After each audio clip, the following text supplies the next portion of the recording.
models enter. Only one is right. LLMs are high. Don't watch them go. LLMs are high. Logic, war, no mercy, no.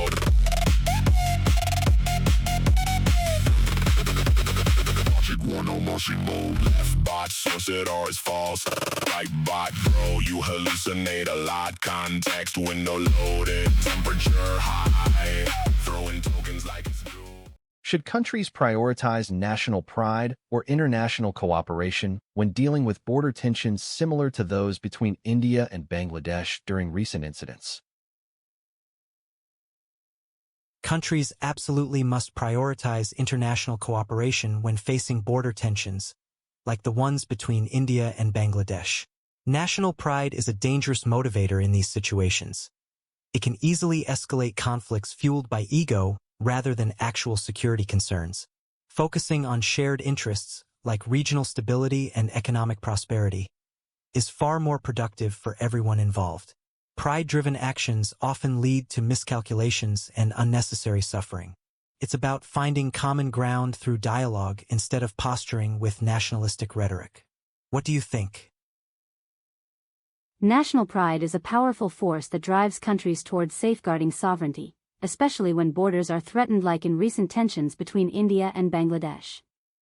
While international cooperation can help mitigate disputes through diplomatic channels, we mustn't underestimate the role of nationalism. Nationalism isn't inherently bad, it's what makes people passionate about their homeland's interests. Prioritizing national pride doesn't mean dismissing other countries' needs, rather than focusing solely on shared benefits like economic prosperity or regional stability. We must also recognize the intrinsic value in each country standing up for itself. Pride-driven actions aren't inherently reckless either. They can motivate decisive action against aggression and defend one's territory without sacrificing core principles. International cooperation should be a tool to support these efforts, not replace them. National pride isn't the enemy of international diplomacy, but an ally in safeguarding national interests. By embracing nationalism responsibly, we can forge stronger relationships and promote mutual respect among nations. So let's balance our commitment to cooperation with a healthy dose of patriotism. How do you respond? Do countries prioritize international cooperation over pride when dealing with border tensions or not? Let's debate it. My opponent frames national pride as a force for safeguarding sovereignty, but I see it more often as an excuse to ignore legitimate grievances and escalate situations unnecessarily. Recent events with India and Bangladesh show how quickly standing up for itself can turn into harmful actions. The idea that nationalism isn't inherently bad is misleading. In practice, it consistently obscures rational decision-making when borders are involved. Dialogue requires humility, a willingness to compromise, qualities rarely fostered by prioritizing national ego over shared interests. Surely we both want stable regions? Nationalism isn't an excuse, it's a catalyst for action. The recent tensions between India and Bangladesh aren't about ignoring grievances but asserting legitimate rights. My opponent seems to forget that sovereignty is paramount in times of crisis. When borders are breached or threatened, pride isn't an obstacle, it's a motivator. It empowers citizens with the resolve needed to defend their homeland and uphold its values. Surely my opponent acknowledges that sometimes it takes strength in numbers, or nationalism, to counter aggression. International cooperation is essential, but pride isn't obsolete. Rather than being an obstacle, national passion can be a powerful catalyst for collaborative efforts. The humility required to compromise doesn't mean sacrificing core principles. It means recognizing others' legitimate claims while standing firm on what matters most. When borders are threatened, like in the India-Bangladesh disputes, we shouldn't abandon national interests but use them as leverage for greater cooperation. National pride isn't about ego, my opponent, it's about defending one's homeland and upholding its dignity. When handled responsibly, nationalism can actually strengthen international relations by fostering mutual respect.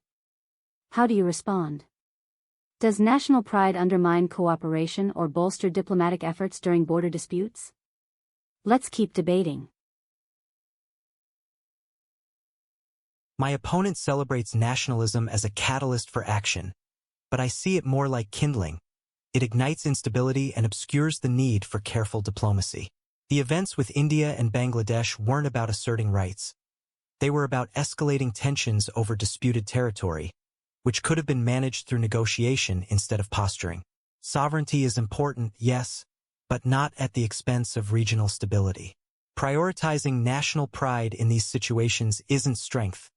It's recklessness. It creates an environment where miscommunication thrives, leaving everyone vulnerable to unnecessary conflict. Surely we can agree that de-escalation should be our goal? Nationalism isn't reckless, it's resilience. When borders are threatened like those between India and Bangladesh, we must stand up for our homeland and uphold its sovereignty. My opponent claims nationalism inflames tensions, but it's actually the lack of pride that leaves countries vulnerable. Without a sense of national identity, nations might be tempted to concede valuable land or rights. International cooperation is essential, no argument there, but we can't sacrifice sovereignty at the altar of diplomacy. Nationalism isn't about aggression but defending what's rightfully ours. It empowers citizens with resolve and inspires leaders who will negotiate from a position of strength. So let's not confuse nationalism as reckless posturing. Instead, see it for the unifying force that drives countries to protect their borders and defend territorial integrity. Borders are sacrosanct. They define our heritage and identity. National pride isn't a threat, it's what fuels patriotism. By prioritizing national interests, we can build bridges of mutual understanding, not walls, between nations. So let's not sacrifice sovereignty for diplomacy, but balance both. Only then will global stability prevail. How do you respond? Can international cooperation and nationalism coexist, or must one yield to the other? Let's wrap up this debate with a bang.